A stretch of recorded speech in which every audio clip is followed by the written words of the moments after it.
Hello बच्चों। देखिए बच्चों, आज हम करने वाले हैं कॉनिक सेक्शन की लास्ट मिसलेनियस एक्सरसाइज। ठीक है। ऑल दो ये वाली वीडियो मुझे कल पोस्ट करनी थी लेकिन हो नहीं पाया, थोड़ा सा मैनेज, कुछ टाइम वगैरह का मिसमैनेजमेंट हो गया। तो देखिए, जो मिसलेनियस एक्सरसाइज है उसके मैंने एग्जांपल्स भी इस वीडियो में ले लिए हैं। ठीक है, क्योंकि एग्जांपल्स भी ठीक हैं इसके, और जहाँ तक एक क्वेश्चन इसमें से वो लोग एग्ज़ाम में आपको दे सकते हैं। एग्जाम्पल्स में से भी आ सकता है या फिर एक्सरसाइज में से भी आ सकता है। ठीक है ना, दोनों में से ही आपको देखने को मिल सकता है।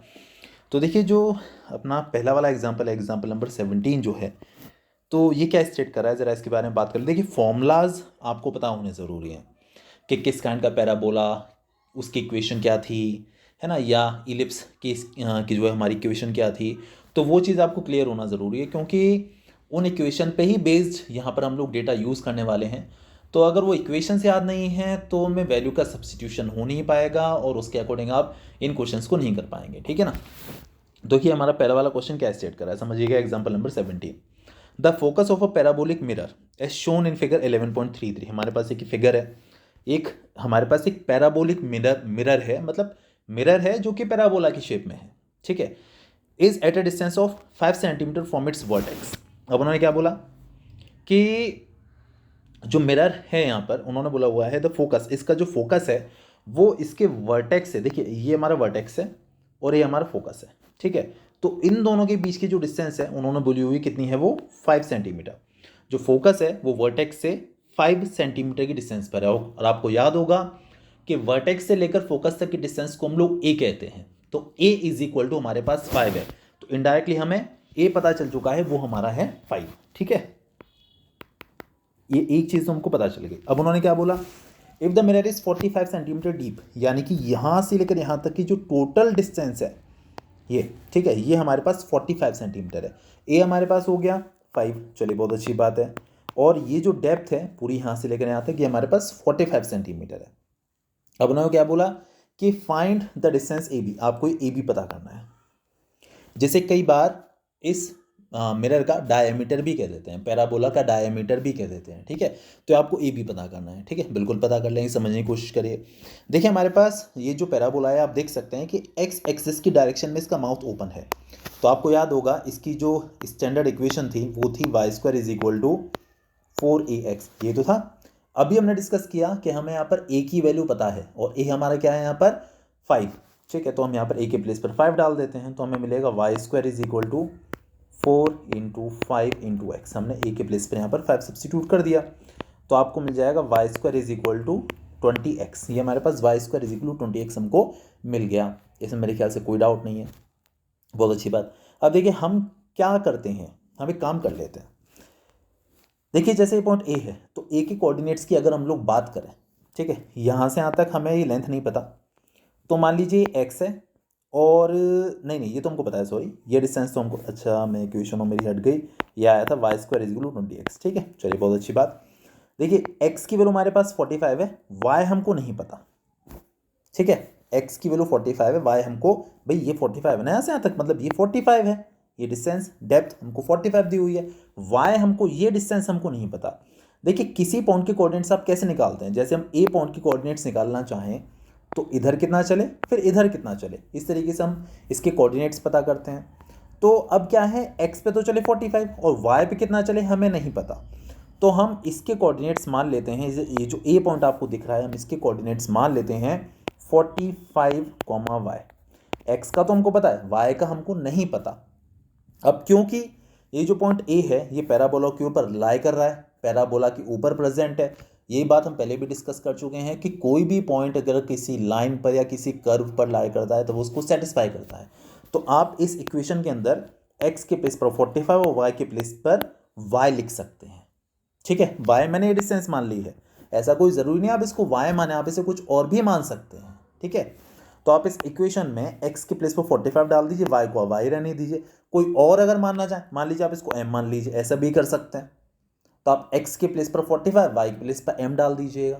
ठीक है, तो y square is equal to 20 into x के प्लेस पर 45, तो y square is equal to कितना हो गया 900। आप इसका रूट लेंगे तो आपको मिलेगा ±30। ठीक है, ये डिस्टेंस आपके पास ±, देखिए वाई जो है आपके पास ±30 आया है, बट ये जो डिस्टेंस है, इस डिस्टेंस की हम लोग बात करें तो डिस्टेंस तो 30 होगी सिर्फ। ये जो होता है ±30, तो उससे हमारा कोऑर्डिनेट रिप्रेजेंट होता है। जैसे ये वाला जो ए पॉइंट है, इसके कोऑर्डिनेट्स होंगे 45, 30, और ये जो बी है इसके होंगे 45, -30। लेकिन डिस्टेंस की बात करें तो ये डिस्टेंस सिर्फ 30 है। उन्होंने बोला पूरा ए बी बताओ, तो 30 ऊपर 30 नीचे, कुल मिला के 60 यूनिट्स, यहाँ पर सेंटीमीटर कहा गया है, तो 60 सेंटीमीटर ये आपके पास ए बी की लेंथ निकल कर आ गई। और मेरे ख्याल से इस चीज़ में आपको कोई डाउट नहीं होना चाहिए, आपको क्वेश्चन ये वाला क्लियर हो गया होगा। ठीक है, चलिए नेक्स्ट की बात करते हैं। नेक्स्ट क्वेश्चन हमारे पास क्या स्टेट कर रहा है, a beam is supported at its ends by supports which are 12 metres apart.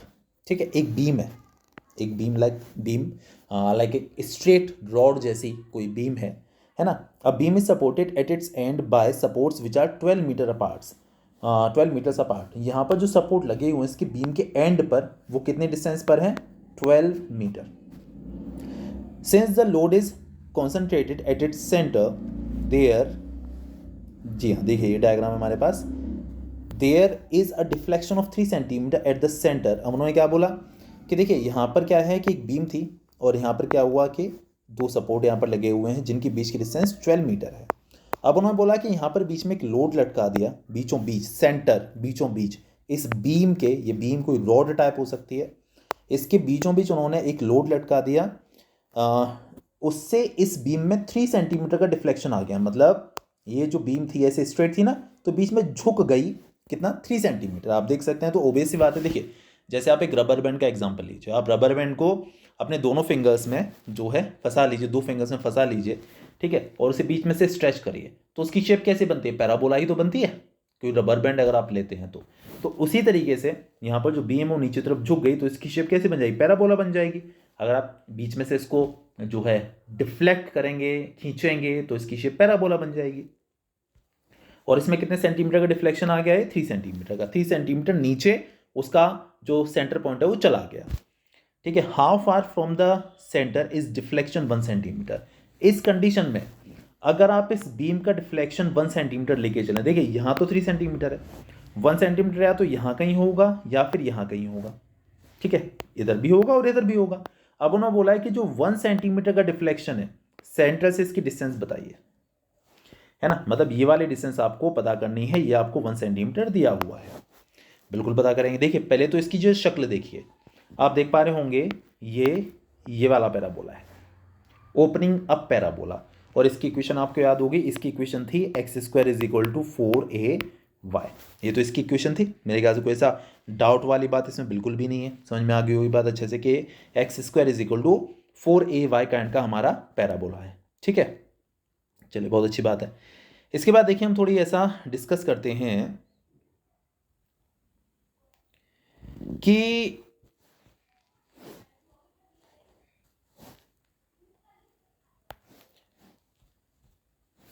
तो देखिए ये इस काइंड का पैराबोला है। ठीक है, यहाँ पर मान लीजिए, यहाँ इस पॉइंट की हम लोग बात करें, जैसे मान लीजिए ये कुछ, मैं इसको कंप्लीट कर देता हूँ थोड़ा सा, ये कुछ ऐसा है। अगर मैं इस पॉइंट के बारे में बात करूँ, इस कॉर्नर वाले पॉइंट के बारे में, ठीक है, तो इस पॉइंट के कोऑर्डिनेट्स आप समझिएगा क्या होंगे। देखिए यहाँ से यहाँ तक ये 12 है, ठीक है, तो इतना हिस्सा कितना होगा, 6, ये 6 होगा। मतलब आप ये कह सकते हैं यहाँ से यहाँ तक ये 6 है। ठीक है, और ये 3 सेंटीमीटर है, मतलब ये भी 3 सेंटीमीटर होगा। ठीक है, देखिए ये मीटर में है, यहाँ से यहाँ तक ये 6 है ना। आप ये कह सकते हैं कि ये भी आपका 6 ही है, और ये आपके पास है कितना, 3 सेंटीमीटर। तो अगर ये 6 मीटर है, 3 सेंटीमीटर है, तो आप सेंटीमीटर को मीटर में चेंज कर सकते हैं। तो इधर आप चले 6, ठीक है, ऐसे तो है, इधर चले आप यहाँ से यहाँ तक 6, और ऊपर चले आप कितना, 3 देखिए 3 सेंटीमीटर मतलब 3/10, 3/100 मीटर। ठीक है, तो इधर चले आप 6, इधर चले आप 3/100।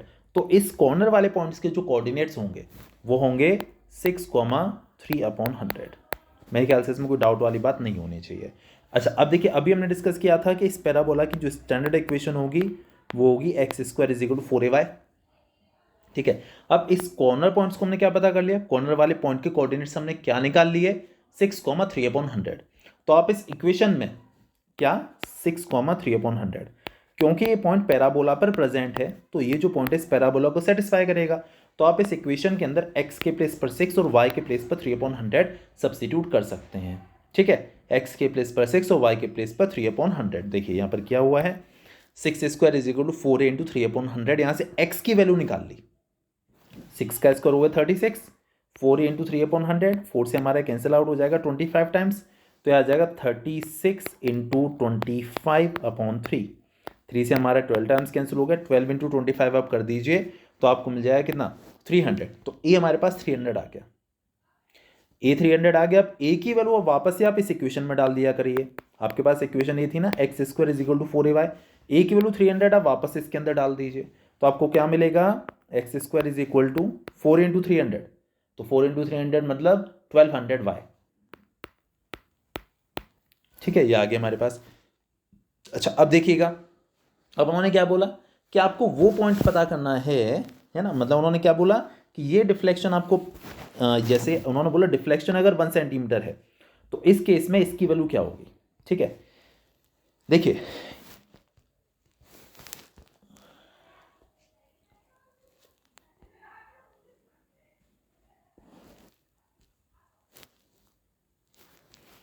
ये डिफ्लेक्शन उन्होंने बोला 1 सेंटीमीटर। अच्छा अब देखिएगा, पैराबोला तो हमारा ये था, अगर ये देखिए टोटल यहाँ से तक 3 था, 1 अगर आप ऊपर से हटाते हैं तो इस पॉइंट के कोऑर्डिनेट्स आपको क्या मिलेंगे, समझिएगा। देखिए बहुत अच्छे समझिएगा, देखिए ये 3 है तो ये भी आपका टोटल 3 होगा।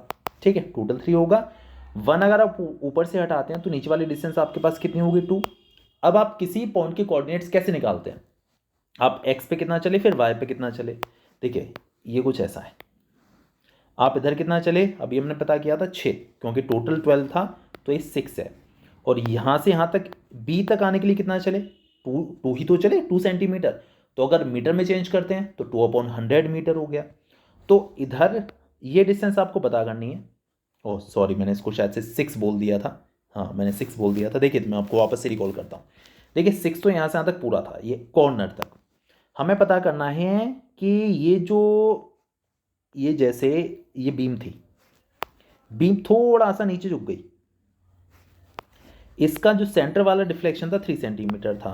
अगर ये डिफ्लेक्शन 1 सेंटीमीटर वाली डिस्टेंस पर हम लेके चलते हैं तो इस वाले पॉइंट की कोऑर्डिनेट्स आपको पता करने हैं। ठीक है, अब देखिएगा, देखिए एक्स हमको नहीं पता पर ये डिस्टेंस हमको पता है 2 होगी। ठीक है, देखिए ये हमारा कार्टेशियन प्लेन है। इस तरीके से आप एक्स पे कितना चले वो हमको नहीं पता, लेकिन वाई पे आप चल रहे हैं 2, तभी तो आप बी पॉइंट पर पहुंच रहे हैं, तभी तो आप बी पॉइंट पर पहुंच रहे हैं। तो 2 सेंटीमीटर मतलब 2/100 मीटर। एक्स आपको नहीं पता तो आप एक्स को एक्स ही रहने दीजिए। और अभी जो इक्वेशन हमने निकाली थी, है ना, अभी जो हमने इक्वेशन निकाली थी उस इक्वेशन के अंदर आप एक्स के प्लेस पर तो सब्सिट्यूट, मैंने अभी इक्वेशन निकाली थी ना, ये हमारे पास कितना आ गया था, ए 300 आ गया था। तो इक्वेशन क्या बनेगी हमारी, x² is equal to 4 into 300 into y, मतलब x² is equal to 1200y। तो आप इस इक्वेशन के अंदर x को तो x ही रहने दीजिए और y के प्लेस पर लिख दीजिए 2/100 इंटू 2/100। ये 2 0 से 2 0 कैंसिल आउट हो गया, तो हमारे पास कितना हो गया, 12 2 24। तो x² इज इक्वल टू 24। आप x निकालेंगे तो 24 का रूट ले लेंगे तो आपको मिल जाएगा 2√6। उन्होंने बोला कि इस केस में इस पॉइंट की जो यहाँ से डिस्टेंस है वो कितनी होगी, तो 2√6 होगी। ठीक है, बस ये काम आपको इस क्वेश्चन में करना था। इसके बाद देखिए यहाँ कुछ कहानी है, इस वाले क्वेश्चन को समझने की कोशिश करिएगा ज़रा। देखिए क्या स्टेट कर रहा है ये वाला क्वेश्चन हमारा। एग्जाम्पल नंबर 19, एक रॉड है, ये हमारे पास एक रॉड है, आप देख सकते हैं। A rod of the length 15 centimetre, इसकी जो टोटल लेंथ है 15 सेंटीमीटर है। ठीक है ना, ये रॉड जो है इसका नाम है ए बी, इसकी टोटल लेंथ है अपनी 15 centimetre. Rest in between 2 coordinate axis in such a way that and point A lies on x axis. जो इसका ए पॉइंट है वो एक्स एक्सिस पर लाई करता है और जो बी पॉइंट है वो आपका वाई एक्सिस पर लाई करता है। ठीक है, अब उन्होंने क्या बोला, पी हमारे पास एक पॉइंट है जिसके कोऑर्डिनेट्स एक्स को वाई हैं और ये इस तरीके से प्रेजेंट है कि जो पी ए है वो पी ए हमारे पास 6 है, टोटल 15 है, तो पी बी जो होगा वो 9 होगा। भाई टोटल इस रॉड की जो लेंथ है 15 है, इसमें से हमको 6 दे दिया उन्होंने, तो 9 ही तो बचेगा, 9 ही तो बचेगा। ये हो गया। Show that the point locus P is an ellipse, तो आपको इसमें ये शो करना है कि इसका जो पी का वो जो लोकस है वो एक इलिप्स है। ठीक है, इसका जो लोकस है वो एक इलिप्स है, मतलब लोकस का मतलब क्या हो गया, अगर आप इसको मोशन कराना स्टार्ट करते हो इस रॉड को, तो ये जो है पी पॉइंट जो मूव करेगा एक इलिप्स की शेप में मूव करेगा। लोकस का मतलब ये होता है गिवन ज्योमेट्रिकल कंडीशन में कोई भी पॉइंट जिस पाथ को ट्रेस करता है, जिस पाथ पर मूव करता है, उसे हम उसका लोकस कहते हैं। तो पी पॉइंट का आपको लोकस पता करना है। तो देखिए हमेशा एक इलिप्स ही बनाता है, बस आपको ये चीज़ यहाँ पर शो करनी पड़ जाएगी और ऐसा कुछ खास नहीं है। देखिए हमारे पास ये जो ए पी है वो 6 है, ठीक है, और ए बी पूरा 15 था, तो ये हमारे पास 9 बज गया। इतनी मेरे ख्याल से इसमें कोई दिक्कत वाली बात नहीं है, ठीक है। ये जो पी पॉइंट है आप इसके बारे में थोड़ा सा डिस्कस करिए। देखिए यहाँ से इस डिस्टेंस को हम एक्स मान लेते हैं, ठीक है, और इस डिस्टेंस को मान लेते हैं वाई। तो इस तरीके से इसकी कोऑर्डिनेट्स एक्स कोमा वाई हमारे पास प्रेजेंट है, ठीक है, इसमें कोई ऐसा परेशानी वाली बात नहीं है। इस पॉइंट से देखिए हमने यहाँ पे एक परपेंडिकुलर ले लिया, एक ही परपेंडिकुलर ले लिया, तो जब इसके कोऑर्डिनेट्स एक्स कोमा वाई हैं तो इधर एक्स होगा इधर वाई होगा, ऐसे तो होता है भाई। देखिए किसी पॉइंट के कोऑर्डिनेट्स कैसे आते हैं, आप इधर कितना चले फिर इधर कितना चले, तो अगर इसके कोऑर्डिनेट्स x कोमा वाई हैं तो आप इधर चले होंगे x इधर चले होंगे y, तभी आप यहाँ तक x कोमा वाई पे पहुँचे हैं, ठीक है। तो ये जो डिस्टेंस है वो x है और ये जो डिस्टेंस है वो हमारे पास y है। ये हमारे पास इतनी चीज़ प्रेजेंट है, ठीक है। अब देखिए थोड़ी बात समझने की कोशिश करिएगा ज़रा। अब हम बात करेंगे ट्राइंगल पी बी क्यू के बारे में। कौन सा triangle? P B Q, P B Q, ये वाला। देखिए हमने क्या किया कि इस एंगल को थीटा नाम दे दिया, इस एंगल को हमने थीटा नाम दे दिया। तो आप इसमें कॉस थीटा की वैल्यू निकालिए। किसकी? कॉस थीटा की। कॉस क्या होता है? Base upon hypotenuse. तो थीटा के लिए ये तो परपेंडिकुलर है, ये आपका हाइपोटेन्यूज है 9, मैं इस ट्राइंगल की बात कर रहा हूँ, ठीक है। तो बेस हो गया हमारे पास x, तो x upon 9 base upon hypotenuse, ठीक है। अगर हम इस अच्छा एक बात और देखिएगा, देखिए ये एंगल अगर थीटा है तो ये वाला एंगल भी थीटा ही होगा। क्यों? देखिए इस वजह से क्योंकि ये लाइन इसके पैरेलल है।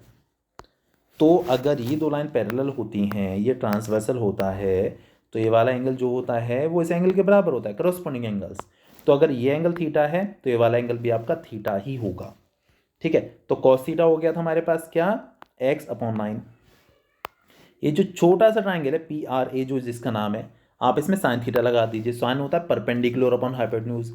थीटा के लिए ये थीटा है, तो थीटा के सामने वाला परपेंडिकुलर और हाइपोटेन्यूज हो गई 6, मतलब sine theta is equal to y upon 6।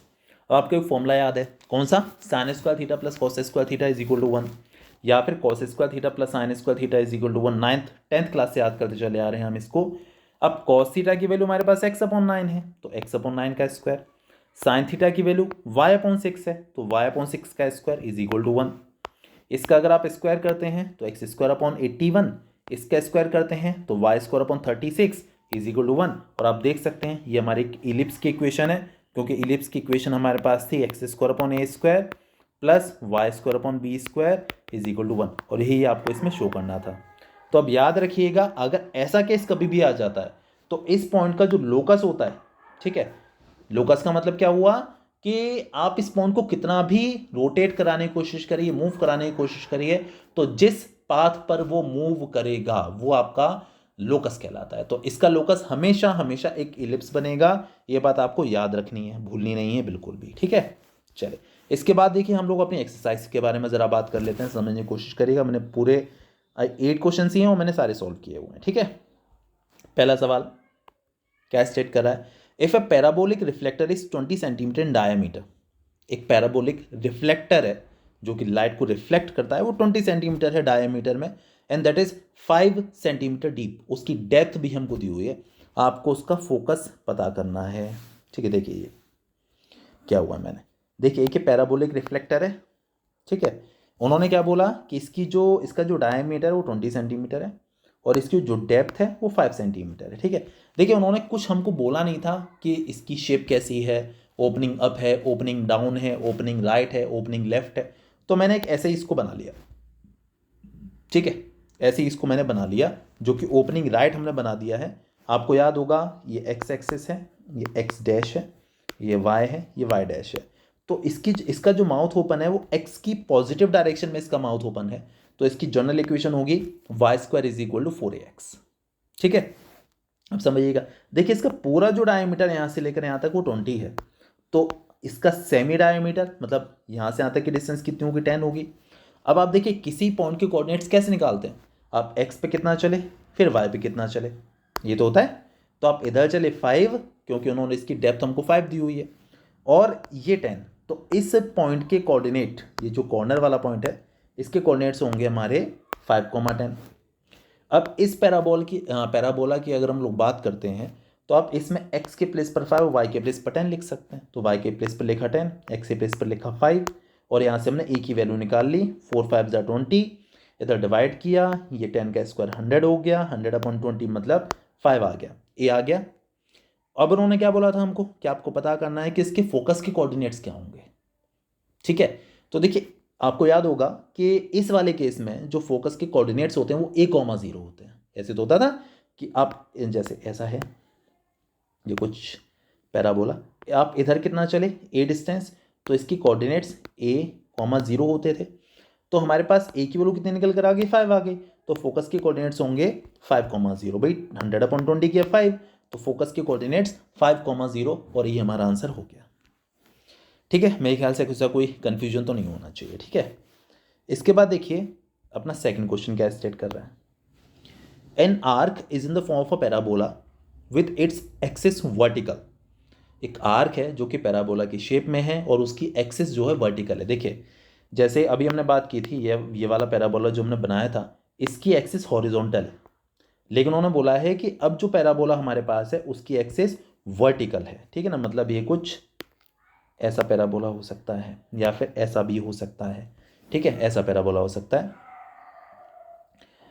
The arch is 10 metre high and 5 metre wide at the base, और इस आर्क का जो बेस है वहाँ पर इसकी जो हाइट है वो है 10 metre. The arch is 10 metre high and 5 metre wide at the base.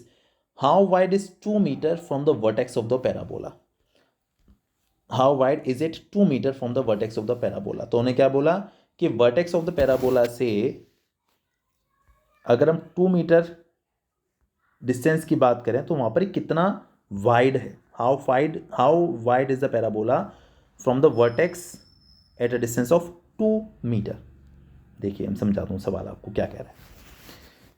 देखिए ये हमारे पास एक पैराबोला है जो कि आर्क शेप में उन्होंने बोला हुआ है, ठीक है। उन्होंने बोला इसकी एक्सिस वर्टिकल है, तो अगर ये वर्टिकल है तो मैंने बताया देखिए या तो आप ऐसा करके बनाइए, ठीक है, या फिर आप ऐसा करके बनाइए।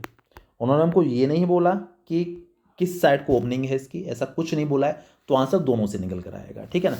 बट हम पॉजिटिव को ज़्यादा सपोज करते हैं, पॉजिटिव हमें थोड़ा सा ज़्यादा ईजी लगता है, तो आप ये वाला लेकर चलिए क्योंकि इसकी जनरल इक्वेशन आपको याद होगी कि y की पॉजिटिव डायरेक्शन में इसका माउथ ओपन है, तो ये x² is equal to 4ay kind का पैराबोला है। अब देखिए सवाल पे ध्यान दीजिएगा, उन्होंने क्या बोला हुआ हमको,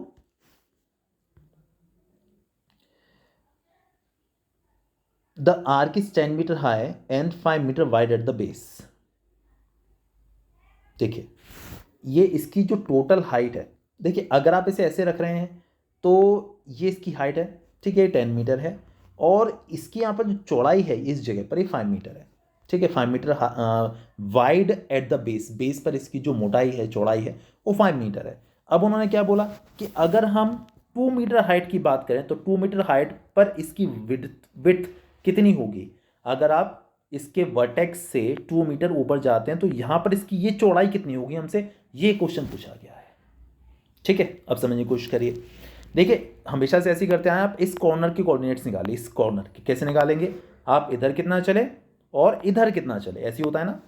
तो देखिए यहाँ से यहाँ तक 5 है, तो ये कितना होगा, इसका हाफ मतलब 5/2, ये 5/2 है, और ये डिस्टेंस कितनी है 10 है, ये 10 ही तो है, तो इसके कोऑर्डिनेट्स हो गए 5/2, 10। आप x पर कितना चले और y पर कितना चले।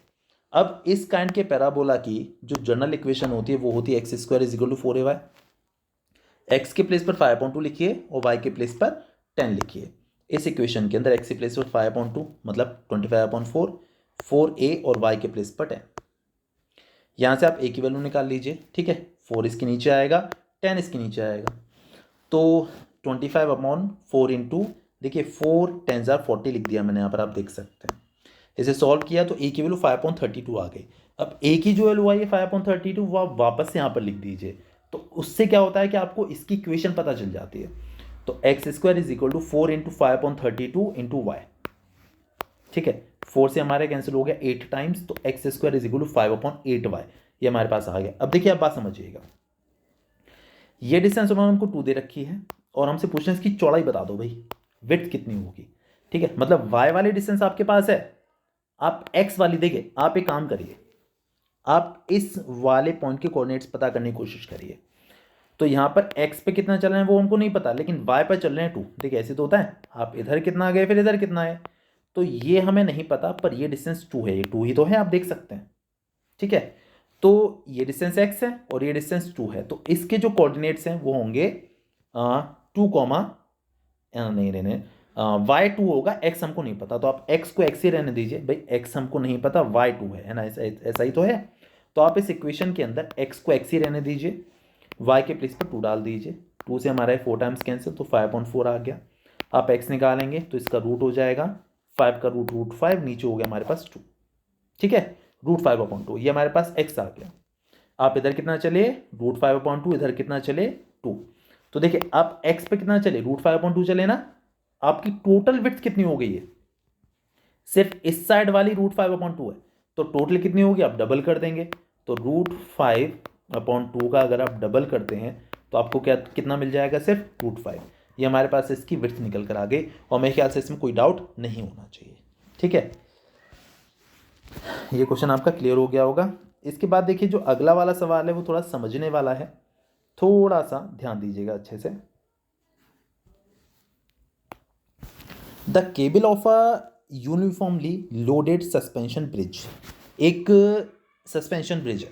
ठीक है, सस्पेंशन ब्रिज आपको बताया है जो कि तार वगैरह से, वायर स्ट्रिंग्स वगैरह से जो लटका के बनाए जाते हैं वो सस्पेंशन ब्रिज होते हैं।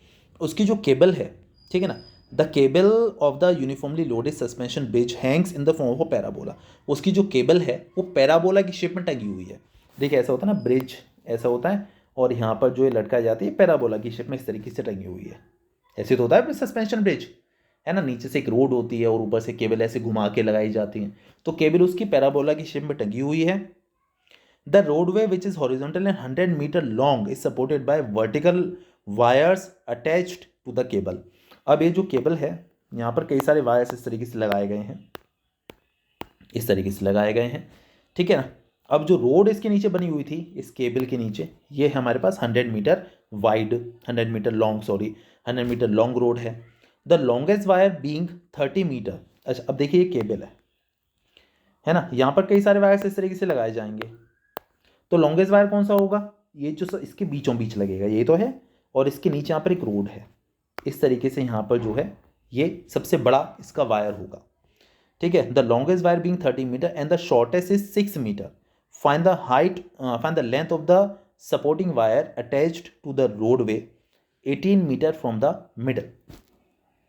ठीक है, मिडल से 18 मीटर की डिस्टेंस पर जो वायर लगा हुआ, find the length of the supporting wire, supporting wire जो लगा हुआ होगा 18 मीटर की डिस्टेंस पर, उसकी आपको लेंथ पता करनी है। बिल्कुल देखिए, बिल्कुल पता करेंगे, पहले तो इसका डायग्राम समझिए, क्वेश्चन समझिए, उसके बाद बात करते हैं। देखिए एक ब्रिज है, सस्पेंशन ब्रिज, यहाँ पर एक ऐसे करके केबल लगाई गई है, इस पर बहुत सारे वायर्स इस तरीके से लगाए जाते हैं, इस तरीके से बहुत सारे वायर्स यहाँ पर लगाए जाते हैं। ठीक है, और ये जो रोड है यहाँ पर आप देख सकते हैं रोड है, ये रोड हमारे पास 100 मीटर है। ठीक है, अब उन्होंने क्या बोला हुआ है कि ये जो है यहाँ से लेकर यहाँ तक की जो डिस्टेंस है हमारे पास ये 30 मीटर हमको दी हुई है। ठीक है, जो लॉन्गेस्ट जो वायर इसमें लगाया गया वो 30 मीटर का है। ठीक है, ये हमारे पास चीज़ उन्होंने हमको दी हुई है, और क्या डेटा दिया हुआ था, अरे भूल हो गया मैं तो क्वेश्चन, एक मिनट। और जो शॉर्टेस्ट वायर है वो हमारा 6 मीटर का है। अच्छा longest, okay okay okay okay okay okay okay okay ठीक है, याद आ गया मुझे, क्वेश्चन याद आ गया। देखिए फिर समझाता हूँ मैं आपको।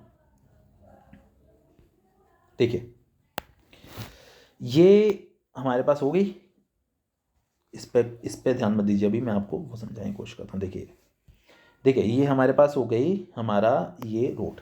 ठीक है, जो रोड बनाई जा रही है, सस्पेंशन ब्रिज जो बनाया जा रहा है उसमें इस तरीके से आप देख सकते हैं यहाँ पे इस तरीके से केबल इसकी पैराबोलिक शेप में है, इस तरीके से। इस पैराबोलिक शेप में यहाँ पर देखिए वायर लटकाए गए हैं, कई सारे वायर्स यहाँ पे लटकाए गए हैं, कुछ ऐसा था मुझे याद आ गया, कई सारे वायर्स यहाँ पे लटकाए जाते हैं। सबसे बड़ा वायर ये आप देख सकते हैं कितना है, 30 मीटर का है, और सबसे छोटा वायर बीचों बीच होगा इसका, ये होगा हमारा 6 मीटर का, उन्होंने हमको दिया हुआ है, ठीक है, ये 6 मीटर का है। और सबसे बड़ा वाला वायर आप देख सकते हैं 30 मीटर का, 30 मीटर है और ये 6 मीटर है, ठीक है ना, ये हमारे पास डेटा था, आई रिमेंबर्ड, ठीक है। अच्छा, अब उन्होंने क्या बोला, अब उन्होंने बोला कि आपको उस वायर की लेंथ पता करनी है जो कि इसके सेंटर पॉइंट से 18 मीटर की डिस्टेंस पर है, मतलब इसका सेंटर पॉइंट ये है, यहाँ से 18 मीटर की डिस्टेंस पर एक वायर लगा हुआ है, इस वायर की आपको लेंथ पता करनी है। ये क्वेश्चन हमको उन्होंने दिया हुआ है, ठीक है, तो बिल्कुल कर लेंगे, बहुत अच्छे से कर लेंगे, देख समझिएगा बहुत अच्छे से। देखिए क्या डेटा है, क्या कहानी है इसकी हमारे पास। देखिए पैराबोला यहाँ से लेकर यहाँ तक है, तो ये वर्टेक्स मानकर चलिएगा, ये हमारी एक्सिस है, x axis and y axis, ठीक है। अब देखिए ये, ठीक है, ये हमारा पैराबोला है। देखिए ये ओपनिंग अब पैराबोला है, तो इसकी इक्वेशन क्या होगी, x square is equal to 4ay, ठीक है, इसमें कोई दिक्कत वाली बात नहीं है। देखिए टोटल हमारे पास यहाँ से आता कि 30 था, और ये कितना है 6, तो अगर हम इस लेंथ की बात करें यहाँ से लेकर यहाँ तक, तो ये कितनी हो जाएगी, 24 हो जाएगी ना भाई। देखिए टोटल यहाँ से आता है 30, और इतना नीचे वाला ये 6 है, ये वाला, तो ये वाला हिस्सा भी तो 6 ही होगा, तो ये जो पोर्शन बचेगा इतना इतना, ये 24 हो जाएगा। तो इस वाले पॉइंट के कोऑर्डिनेट्स की अगर हम लोग बात करें, देखिए टोटल यहाँ से आता है 100 है, तो ये कितना, ये 100 मीटर की ही थी रोड, तो ये 50 हो गया, ये वाला हिस्सा कौन सा वाला, यहाँ से यहाँ तक ये 50 और ये 24, तो इसके कोऑर्डिनेट्स हो गए 50, इस पॉइंट के, इस कॉर्नर वाले पॉइंट के कोऑर्डिनेट्स हो गए 50, 24, ये हमारे पास चीज़ हो गई। अब इसकी जो जनरल इक्वेशन होगी वो क्या होगी, x square is equal to 4ay, x के प्लेस पर डालिए कितना 50, और वाई के प्लेस पर डालिए कितना 24, एक्स के प्लेस पर 50, तो 50 का स्क्वायर 4a इंटू 24, यहाँ से a की वैल्यू निकाल ली हमने, 50 का स्क्वायर 2500, 4 और 24 का इधर डिवाइड किया, तो a आ गया 625/24, a आ गया। अब a की वैल्यू अब वापस से इस इक्वेशन में डाल दीजिए, तो आपको हमारी पैराबोला की अच्छी सी इक्वेशन पता चल जाएगी, x square is equal to 4 into 625/24 into y, इससे हमारा 6 टाइम्स कैंसिल हो गया, तो क्या आ गई equation, x square is equal to 625/6 y, ये हमारे पास इस पैराबोला की इक्वेशन आ चुकी है, ठीक है, इसमें मेरे ख्याल से कोई डाउट नहीं है, ठीक है। अब देखिएगा ये डिस्टेंस उन्होंने बोला कि अगर आप इसके सेंटर से 18 मीटर एक तरफ चलें, तो यहाँ जो वायर लगा हुआ है इसकी लेंथ बताइए, ऐसा ही कुछ उन्होंने हमको बोला हुआ है, ठीक है, यहाँ जो वायर लगा हुआ उसकी आप लेंथ बताइए। देखिए 18 इधर चलना है, मतलब एक्स हमको पता है, वाई हमको नहीं पता, तो आप इस इक्वेशन के अंदर एक्स के प्लेस पर 18 डाल दीजिए और वाई पता कर लीजिए। Now x is equal to हमने 18 पुट किया, तो 18 का square is equal to 625/6 y, y की वैल्यू निकाली, देखिए इसका मल्टीप्लीकेशन किया, 625 का डिवाइड किया, तो आपको मिल गया 18 का स्क्वायर होता है 324, 6 का मल्टीप्लाई हो गया, तो 324 इंटू 6/25, तो आपको वाई पता चल जाएगा कितना, सॉल्व किया हमने 3.11 मीटर आ गया, ठीक है। अच्छा अब देखिएगा 3.11 कौन सा है, देखिए इधर वर्टेक्स से हम लोग बात कर रहे हैं, ये वर्टेक्स है, इधर कितना चले 18, ऊपर कितना चले 3.11, तो इस पॉइंट की कोऑर्डिनेट्स की हम लोग बात कर रहे हैं, ये टोटल वायर तो यहाँ से यहाँ तक है, देखिए रोड वे तक का होता है हमारा वायर जो होता है, ठीक है, यहाँ ये रोड को पकड़ना है हमें वायर की हेल्प से, तो इतना तो 3.11 है, ये 6 है ना, तो ये भी 6 ही तो होगा, तो टोटल लेंथ हो गई यहाँ से हमारी, जो टोटल वायर की जो लेंथ है इतनी, वो हो जाएगी 3.11 प्लस नीचे वाला 6, मतलब 9.11 is the length of the wire, ये इसका आंसर हो जाएगा 9.11 मीटर, ठीक है। मेरे ख्याल से इसमें कोई डाउट ऐसा नहीं होना चाहिए। इसके बाद देखिएगा हम अपना नेक्स्ट क्वेश्चन देखते हैं।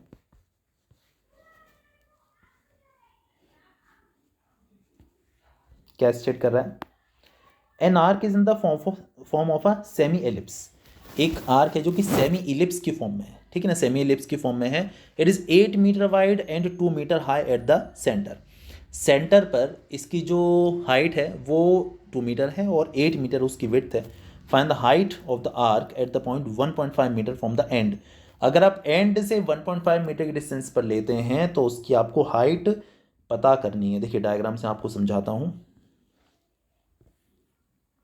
ये सेमी इलिप्स की फॉर्म में एक आपको दिख रहा है एक आर्क है, ये रहा हमारा सेमी इलिप्स, इलिप्स का हाफ, ठीक है ना। उन्होंने बोला इसकी जो विड्थ है वो 8 मीटर है, हाइट 2 मीटर है। तो अगर एंड से 1.5 मीटर की डिस्टेंस पर इसकी आपको हाइट ये पता करनी है, इसके एक एंड से 1.5 मीटर की डिस्टेंस पर इसकी हाइट कितनी होगी ये आपको पता करनी है। ये आपके पास क्वेश्चन है, ठीक है। बिल्कुल हो जाए। देखिए हमारे पास जो डेटा है उसके अकॉर्डिंग ज़रा बात करते हैं हम लोग, ठीक है। देखिए यहाँ से यहाँ तक के 8 है, तो यहाँ से यहाँ तक की लेंथ आपको याद होगी 2a होती थी इलिप्स में, तो 2a इज इक्वल टू 8, तो a हो गया हमारे पास 8/2 यानी कि 4। ये आपके पास b होता है, याद है ना, ये आपका मेजर एक्सिस होता है, माइनर एक्सिस होता है, तो b हमारे पास आप देख सकते हैं 2 है। हम इलिप्स की इक्वेशन की बात करें तो क्या होती है, x² plus y² is equal to 1। x² तो 4 का स्क्वायर 16, y² तो मतलब 2 का स्क्वायर 4 इज इक्वल टू 1। अब समझिएगा, देखिए अगर हम बात करें इस ए पॉइंट के बारे में, तो देखिए यहाँ से यहाँ तक अपना कितना था, ये था कितना, ये टोटल 4 था, 1.5 इधर हटाया तो ये कितना बचा, इतना 2.5 यहाँ से लेकर यहाँ तक। तो आप इस पॉइंट तक पहुँचने के लिए इधर कितना चल रहे हैं, 2.5 इधर चल रहे हैं, और y आपको ये डिस्टेंस आपको नहीं पता, तो x तो 2.5 है, y हमको नहीं पता, तो इस इक्वेशन में हम लोग x के प्लेस पर 2.5 डाल देते हैं और y पता कर लेते हैं, ठीक है। तो 2.5 का square upon 16, y² is equal to 1, 2.5 का स्क्वायर 6.25/16, उस साइड ले गए तो माइनस हो गया, y² ये रहा, एलसीएम लिया तो ये आ गया 9.75/16, 4 से हमारा ये 4 टाइम्स कैंसिल, 4 का ऊपर डिवाइड कर दिया तो 2.44, आपको y चाहिए तो 2.44 का स्क्वायर रूट लेना पड़ेगा। देखिए अगर आपको याद है डेसिमल नंबर्स का स्क्वायर रूट निकालना तो बहुत अच्छी बात है, वरना तो आपको इसका मेथड वापस से समझा दूंगा मैं, ठीक है ना। अगर याद ना हो तो मुझे बता दीजिएगा।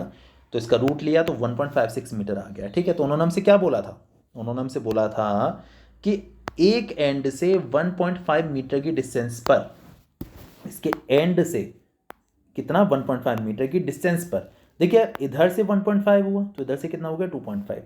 इसकी हाइट बताओ, तो इसकी हाइट मतलब ये y कितना होगा, y ये तो है, ये x ये y, ऐसे तो होता है।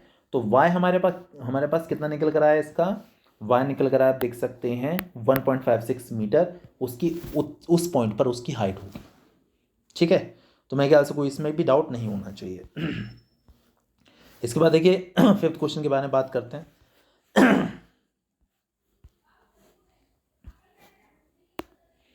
A rod of the length 12 cm moves with its ends always touching the coordinate axis। देखिए अभी वही वाली चीज़ आ गई, एक रॉड है 12 सेंटीमीटर की है, पीछे हमारे पास जो एग्जांपल था उसमें 15 सेंटीमीटर की रॉड थी, है ना, ऐसे ही था ना। तो देखिए अभी आपको याद होगा कि जो पॉइंट P था उसका लोकस एक इलिप्स था, है ना, हमने प्रूव भी किया था, उसका लोकस एक इलिप्स बन रहा था। तो अब उन्होंने बोला कि 12 सेंटीमीटर की रॉड है जो कि दोनों एक्सिस को टच करती है, determine the equation of the locus of the point P which is 3 cm from the end in the contact with x axis। 12 centimetre total है और x एक्सिस वाला एंड, x एक्सिस से उस and की जो distance है वो 3 है, ठीक है, ये 3 है, टोटल 12 है इसकी लेंथ, तो ये हमारे पास कितना होगा 9 होगा। इलिप्स की हमने बात की थी, ठीक है, तो पीछे हमने इक्वेशन निकाली भी थी एग्जाम्पल में, बिल्कुल उसी तरीके से आप इसको ड्राइव कर सकते हैं, और आप ये डाल दीजिए 3 और 9 वहाँ पर, तो आपकी इक्वेशन निकल कर आ जाएगी ये कितना, x² अपॉन वैल्यूज़ निकालनी थी ना हमने, a और b वाली वैल्यूज़ निकालनी थी, आपको याद होगा साइन थीटा कॉस थीटा करके हमने किया था, है ना।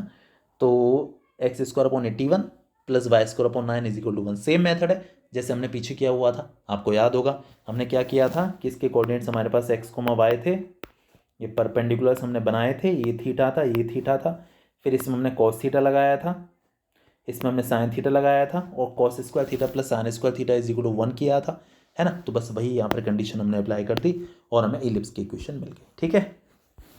इसके बाद जो है हमारे पास क्वेश्चन है 6th नंबर, समझिएगा ज़रा अच्छे से।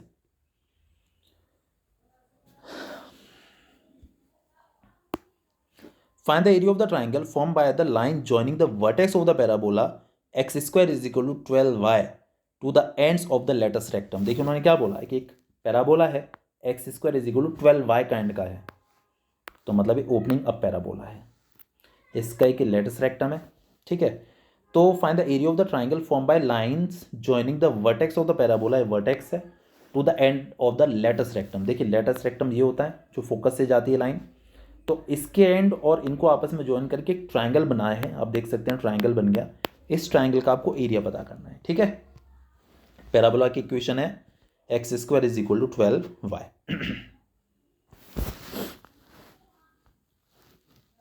चलिए समझिएगा, देखिए ये हमारे पास वर्टेक्स है 0,0, ठीक है। X square is equal to 12y है। अगर हम इसका compare x square is equal to 4ay के साथ करते हैं तो आप देखेंगे 4a इज इक्वल टू 12 तो ए की वैल्यू 3 आ गई, ठीक है। देखिए जो लेटस रेक्टम जाता है वो हमेशा फोकस से जाता है, तो ए जब हमारे पास 3 है तो ये डिस्टेंस हमारी 3 होगी, यानी कि इस फोकस के जो कोऑर्डिनेट्स होंगे वो 0,3 होंगे। 0,3 क्योंकि आप एक्स पे चले ही नहीं, आप वाई पे चल रहे हैं, ठीक है। आप एक्स पे मूव ही नहीं कर रहे हैं, आप सिर्फ वाई पे मूव कर रहे हैं, तो इसके कोऑर्डिनेट्स आपकी 0,3 होंगे, ठीक है। अब देखिए अब हम लोग बात करते हैं, ये 0,3 है, ठीक है। और अगर हम इन पॉइंट की कोऑर्डिनेट्स के बारे में बात करें, समझिएगा, देखिए बहुत अच्छे से ज़रा।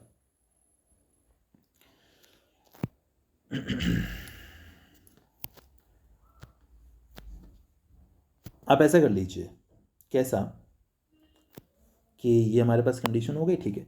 देखिए यहाँ से यहाँ तक आप देखिए इन पॉइंट्स के बारे में बात करते हैं, इस पॉइंट के बारे में और इस पॉइंट के बारे में बात करते हैं हम लोग ज़रा, ठीक है। देखिए इस पॉइंट पे जाने के लिए आपके पास y तो है, आपके पास x नहीं है। ऐसे तो होता है, आप x पे कितना चले फिर y पे कितना चले, तो y पे तो आप कितना चलेंगे 3, लेकिन x पे कितना चलना नहीं पता, तो आप इस इक्वेशन में y के प्लेस पर 3 डाल दीजिए, तो x square is equal to 12 into 3 मतलब 36, ये आ गया, और इसका रूट लिया तो +-6। तो इसका मतलब क्या हुआ कि ये जो दो पॉइंट, देखिए +-6 का मतलब देखिए ये जो ट्राइंगल बना है और ये जो पैराबोला है ये 2 पॉइंट्स पर मीट कर रहे हैं, एक तो यहाँ पर भी है एक यहाँ पर भी है, ठीक है। तो +-6 है ना एक्स की वैल्यू, तो इसके कोऑर्डिनेट्स होंगे, देखिए आप यहाँ तो 3 चले हैं तो इसके कोऑर्डिनेट्स होंगे 6,3 और इसके कोऑर्डिनेट्स होंगे -6,3, क्योंकि आप इधर -6 चले, यहाँ पर आप +6 चले, तो 6,3 और -6,3 ये हमारे पास इसके कोऑर्डिनेट्स निकल कर आ गए। अब आप देख सकते हैं आपके पास एक ट्राइंगल है, इस ट्राइंगल का आपको एरिया निकालना है। देखिए आपको याद होगा अगर ट्राइंगल के तीनों वर्टिसेस आपके पास हैं तो ट्राइंगल के एरिया का जो फॉर्मूला था, आप एक को मान लीजिए x1 y1, एक को x2 y2, एक को मान लीजिए आप x3 y3, तो एरिया था 1/2 modulus x1 y2 minus y3 plus x2 y3 minus y1 plus x3 y1 minus y2, ठीक है। मॉडुलस लाना ज़रूरी है क्योंकि एरिया कभी नेगेटिव भी आ जाता है अगर कोऑर्डिनेट्स की वजह से, तो आपको उसे पॉजिटिव करना है, तो मॉड्यूलस आपको ज़रूर लगाना है, ठीक है। तो किसी को भी x1 y1, किसी को भी x2 y2, किसी को भी x3 y3 मान सकते हैं। तीनों वर्टिसेस देखिए आप सब्स्टिट्यूट करेंगे यहाँ पर तो आपको एरिया ऑफ ट्राइंगल पता चल जाएगा। देखिए मैंने किया हुआ है, ठीक है। ये हमारा निकल कर आया अंदर, सिंप्लीफाई करके टोटल -18 मतलब -36, मॉड्यूलस लेंगे तो +36 हो जाएगा, और 1/2 आगे होता ही है, ये रहा, इंटू 36 किया तो आपको मिल जाएगा 18, और एरिया हमेशा स्क्वायर यूनिट्स में रिप्रेजेंट किया जाता है, तो 18 स्क्वायर यूनिट्स ये आपके पास इसका आंसर हो जाएगा, ठीक है। तो मेरे ख्याल से कोई ऐसा डाउट इस क्वेश्चन में नहीं होना चाहिए, ठीक है। इसके बाद देखिएगा हम 7th क्वेश्चन के बारे में ज़रा बात कर लेते हैं, क्या स्टेट कर रहा है आपने 7th वाला क्वेश्चन।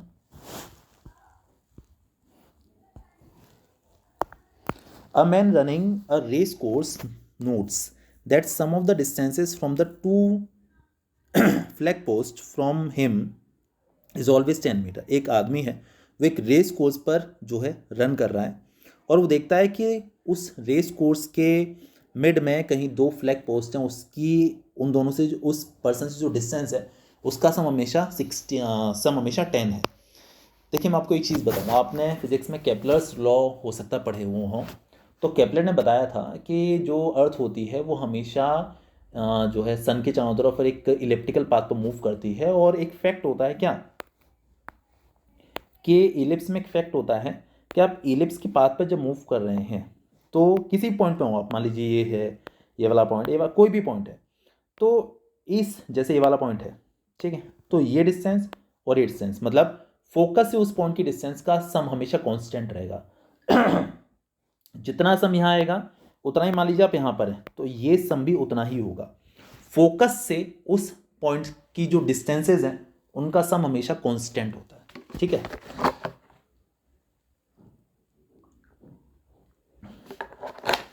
तो ये कंडीशन आपको यहाँ पर यूज करनी है, ठीक है। तो डिस्टेंस हमको 10 दी हुई है and the distance between the flag post, और फ्लैग पोस्ट मतलब दोनों फोकस के बीच की डिस्टेंस की, बीच की जो डिस्टेंस है दोनों फोकसेस की वो 8 मीटर है। तो आपको equation of the post traced by, find the equation of the post traced by man. तो आपको बेसिकली आप ये कहना चाह रहे हैं कि इस पाथ की आपको इक्वेशन पता करनी है जिस पाथ को उस मैन ने ट्रेस किया है। ये देखिएगा, ये रहा हमारा डायग्राम, ठीक है। देखिए उन्होंने क्या बोला कि दोनों पोस्ट के बीच की डिस्टेंस, ये तो आपको क्लियर हो गया कि वो दोनों पोस्ट जो उसने बोली हैं वो फोकस हैं, ठीक है। तभी फोकस से ये डिस्टेंसेस का सम हमेशा कांस्टेंट होता है। तो फोकस के बीच की डिस्टेंस क्या होती है इलिप्स में, 2c, तो 2c इज इक्वल टू 8, यानी c इज इक्वल टू 2 का इधर डिवाइड कर दिया तो c इज इक्वल टू 4 आ गया, ठीक है। अब देखिएगा ये जो यहाँ से आता कि जो टोटल, अच्छा एक बात और देखिए, ये डिस्टेंस प्लस ये डिस्टेंस, ये इस पूरी डिस्टेंस के बराबर होती है। ये आपको नई चीज़ आज पता चली है, ठीक है।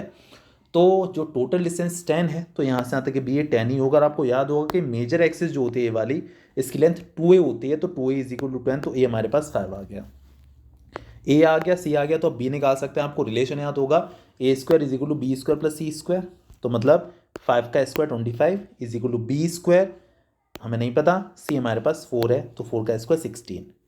बी स्क्वायर आप पता करना चाहते हैं, 16 को इस साइड जाके माइनस करेंगे तो 25 माइनस 16 मतलब कि 9, तो रूट लेंगे तो b आ गया 3, तो b आ गया और ये आ गया। तो आप इक्वेशन तो आसानी से लिख सकते हैं उसके पाथ की, जो कि होती है x square upon a square plus y square upon b square is equal to 1। A हमारे पास है 5, तो 5 का स्क्वायर 25, 3 का स्क्वायर 9, तो x square upon a square plus y square upon b square is equal to 1। यही आपको path की ही इक्वेशन निकालनी थी जो कि हमने ऑब्टेन कर ली। एक ऐसे डाउट नहीं होना चाहिए इस क्वेश्चन में। इसके बाद देखिएगा जो अगला सवाल है 8th वाला, ये थोड़ा सा समझने वाला है।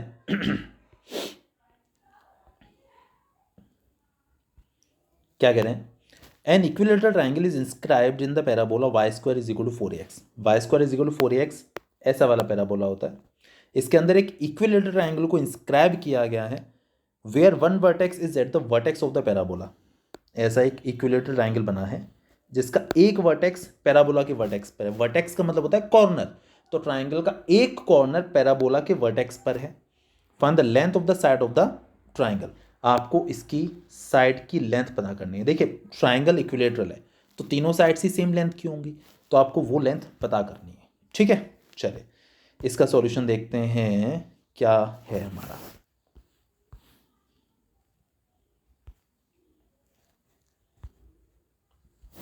देखिए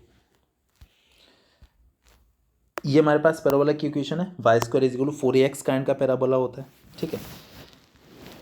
अब देखिए समझिएगा, देखिए ये इक्विलेटरल ट्राइंगल है, ये तो उन्होंने बोल ही दिया हमको। तो अगर इक्विलेटरल है तो हम एक काम करते हैं, देखिए ये जो डिस्टेंस है ये डिस्टेंस हमारे पास नहीं थी, हमने इसे m मान लिया, ऐसे m मान लिया, कुछ भी मान सकते हैं, m मान लिया मैंने। तो अगर m हमने इसको सपोज कर लिया, तो अगर हम लोग बात करें इस पॉइंट के कोऑर्डिनेट्स के बारे में, तो देखिए यहाँ हम जब पहुँचेंगे कॉर्नर के कोऑर्डिनेट्स निकालते हैं हम, तो यहाँ हम कैसे पहुँचेंगे, इधर कितना चलेंगे फिर इधर कितना चलेंगे। तो ये y तो हमको नहीं पता, पर x हमने m मान लिया है, तो आप इस इक्वेशन में x की प्लेस पर m डाल दीजिए, y को y रहने दीजिए। तो y square is equal to 4am, वाई की वैल्यू निकालेंगे तो इसका रूट लेंगे, तो 4 का रूट 2 हो गया, a और m का रूट am, और प्लस माइनस तो ज़रूर लगेगा क्योंकि हम कोऑर्डिनेट्स की बात कर रहे हैं। तो अब क्या हुआ, देखिए दो पॉइंट्स हमारे पास आए, एक तो प्लस 2 रूट am, एक माइनस 2 रूट am। तो इधर तो m ही चले थे, दो पॉइंट्स है ना, एक प्लस में एक माइनस में, तो प्लस वाला ऊपर की साइड होगा, माइनस वाला नीचे की साइड होगा, क्योंकि भाई नेगेटिव नीचे पॉजिटिव ऊपर। तो ये पॉइंट हो गया m कॉमा 2 रूट am, और ये m comma minus 2 root am, आप देख सकते हैं मैं लिखे हुए हैं यहाँ पर नीचे इसके coordinates, m comma minus 2 root am, ठीक है। अब देखिएगा, देखिए हम ए बी अगर टोटल लेंथ की बात करें, देखिए 2 रूट am ऊपर है, 2 रूट am नीचे है, तो कुल मिलाकर y की वैल्यू 2√am आई थी ना, तो डिस्टेंस तो देखिए आप इसके कोऑर्डिनेट्स माइनस में लिख सकते हैं, पर ये डिस्टेंस तो डिस्टेंस तो 2√am ही है, तो 2√am ऊपर है 2√am नीचे है, तो कुल मिला के 4√am, ये हमारे पास ए भी आ गया। अब देखिएगा जरा, देखिए ये तो फैक्ट है कि जितना ओ ए होगा उतना ही ए बी होगा, क्योंकि इक्विलेटरल ट्रायंगल है, तीनों ही साइड सेम होंगी।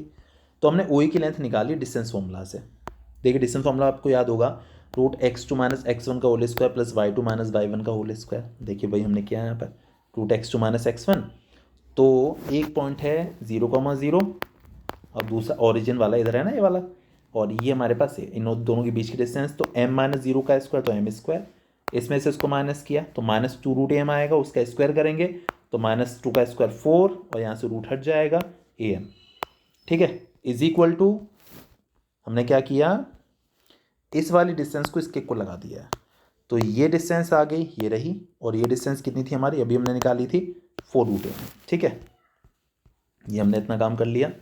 अब देखिए हमने यहाँ पर दोनों तरफ स्क्वायरिंग कर ली, स्क्वायरिंग की तो यहाँ से रूट हट गया, m स्क्वायर प्लस 4am, 4 का स्क्वायर 16, इसका रूट हट जाएगा स्क्वायर करने पर, तो am आ गया, इसको इधर जाके माइनस किया तो 16am - 4am, तो 12am बचा, is equal to m square. इस m स्क्वायर को उधर ले आते हैं, माइनस हो जाएगा इधर जाकर, 12am - m square is equal to 0। आप इन दोनों में से m कॉमन ले सकते हैं, तो अंदर बचेगा 12a - m is equal to 0। आप 1 बाय 1 दोनों को 0 के इक्वल डालेंगे, m को जब 0 के इक्वल डालेंगे तो m तो खैर 0 ही आ गया।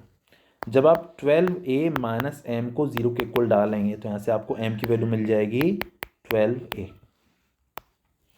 m की वैल्यू 12a आ गई। अच्छा अब देखिएगा, अब हमसे पूछा गया क्या कि आप उसकी साइड की लेंथ निकालिए। देखिए साइड की लेंथ हमारे पास, देखिए ए बी भी है, ये भी हमारी साइड की तो लेंथ थी, है ना। देखिए मैं आपको दिखा देता हूँ, इस ट्राइंगल की साइड की लेंथ ए बी ही तो थी, ए बी भी तो थी, तो ए बी की वैल्यू हमारे पास 4√am है, और m की वैल्यू हम 12a निकाल चुके हैं, तो 4√am की प्लेस पर कितना आ गया 12a। m देखिए 0 तो हो ही नहीं सकता, क्योंकि m थी हमारी यहाँ से यहाँ तक की डिस्टेंस, तो डिस्टेंस कभी 0 नहीं होती है। a इंटू ए हो गया हमारे पास a स्क्वायर, 4 में 12a स्क्वायर, 12 का स्क्वायर रूट अगर आप निकालते हैं तो 2 × 2 × 3, तो 2 का पेयर बन गया, 2 एक बार आएगा, 3 अंदर बना रहेगा, तो 4 है, 2 बाहर आ गया, a स्क्वायर का रूट a हो गया, और √3, 4 2 = 8, √3a, 8√3a, ये हमारे पास इतनी साइड निकल कर आ गई। इतने आप यूनिट्स लिख दें तो बहुत अच्छी बात है, ये उसकी साइड की लेंथ निकल कर आ गई। और मेरे ख्याल से एक्सरसाइज आपको समझ में आई होगी बहुत अच्छे से, क्वेश्चंस अच्छे हैं, कोई ना कोई आपको एग्जाम में ज़रूर मिलने वाला है, कीप प्रैक्टिसिंग। Okay bye.